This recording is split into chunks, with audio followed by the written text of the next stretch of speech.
Yeah. I believe the horses are out of the barn. I believe the first horse is the spirit of Antichrist. That's what I believe it is. It has no and I think the next is going to be war. I think that red horse is war. But I think that we are now in the full-fledged riding of the white horse. I believe that the conversation, the warfare is words.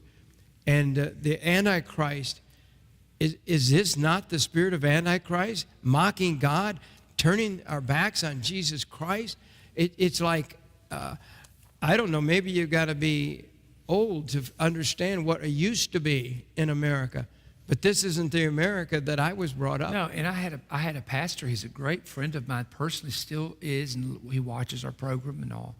And I preached for him continually, you know. And someone said, well, you haven't had Perry back. Why? He said, well, he's into that prophecy stuff. And this is his exact word. He says, I'm afraid if he preaches that, it's going to drop my giving. And I'm thinking, wait a minute. If I thought that we're in the time of the end and I can build my reward up by giving and things are wrapping up, I'd be giving more. I mean, we do. Yeah. We do give more. But here's the point about the generations. There is, just like in the time of Jesus, there was a generation of people that from his birth to his crucifixion, they assume is about 32 to 35 years. And a generation can be, it actually depends on what you're talking about. A generational average of unbelief is 40 years. That's in Psalms. Up to 70 years. So all of that time frame can be considered a generation. Depends, again, what you're talking about. But in Matthew, in the scripture, Jesus said this, that there would be things that would come upon this generation. Matthew 24, the temple would be destroyed. It would come upon this generation. Matthew 23, in one generation, destruction would come to the city because of the shedding of innocent blood. So Jesus starts telling his people in a generation. Now here, this brings up the interesting point. Why in the book of Acts are they selling property and giving the money to the poor people? They didn't do that in Corinth. They didn't do it in Antioch. They didn't do it in Ephesus. They didn't do it in any other city except Jerusalem. Why are they selling property? Because Jesus had told them in a generation it's all going to be destroyed. So they're getting out. They're just saying, you know what? Jesus says this is coming, so let's just sell this, help the poor people. And so within a generation, by 66 AD, Christians saw what was coming, and that's where the Christians, the Jewish people, got mad at Christians. They fled Jerusalem and went to that little town of Pella. They left the city and went to the mountains. Well, hello, somebody. And they really did, and they were spared from the destruction. I mean, that's history, okay? So there was a generation. So there was a generation from the time of the birth of Christ to his crucifixion, 30-some years. Then when Jesus predicted in about 30 AD how that there would be so many things happen with the temple, he said it would happen in Matthew 23 in a generation. So from 30 AD to 70 AD is 40 years. Then there was another cycle.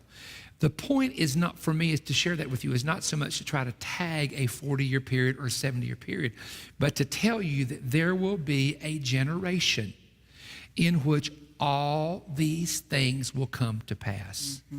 Now, Jim and I believe, are close friends, and our spirit bears witness. We have differences of opinion on prophecy, but that's between us.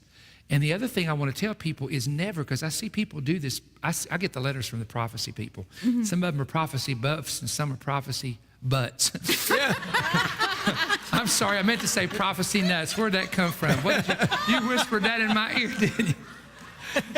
But you should see Lord said it's amazing what you would say when you're under the anointing. I remember seeing him saying that.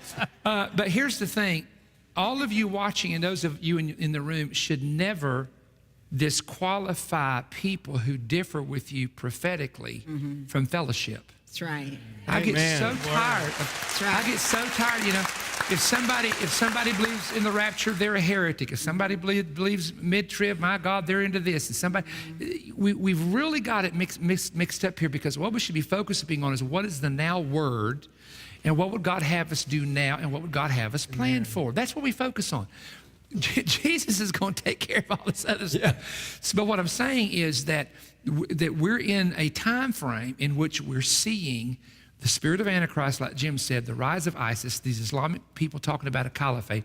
Turkey that guy's a dictator acting crazy. He wants to reform that whole area like the Ottoman Turkish Empire. Right. Then you've got the European Union that it looks like it's going, then it collapses. Nobody saw that coming. Then it's all divided and people can't pay their bills in Europe. And then it's like, where does it go from here? Right. So I would suggest to people that your focus be on soul winning. Yes. You have to focus totally on soul winning. Yes. Number two, you have to focus on the fact that Jesus said over and over again, I will never leave you nor forsake you.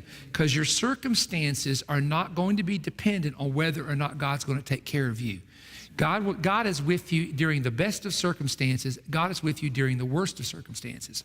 So it's a soul focused, get people saved, use whatever tools and methods you got.